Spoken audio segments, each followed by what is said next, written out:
One thing that experienced travelers understand that inexperienced travelers don't. I'm on a cruise right now, and we just found out that we're going to miss the one port that most of the people on the ship booked this particular cruise for. Hey, I'm Lucy, 40 years in hospitality, love helping people and businesses get better at it. Follow for a lot of passengers are disappointed, including me and my roommates.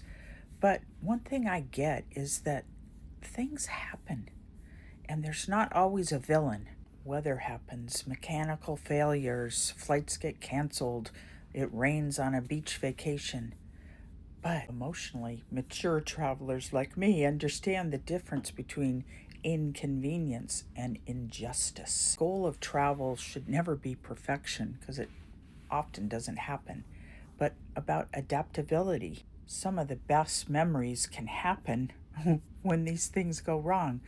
Cool conversations, weird detours, a day you hadn't planned, experiences you hadn't anticipated. How you respond to hiccups says a lot about you and about your ability to enjoy. Anyway, we've all had guests that get upset, and we've often been that guest as well. So, just something to think about in terms of enjoying life. Wherever you are, enjoy this beautiful day.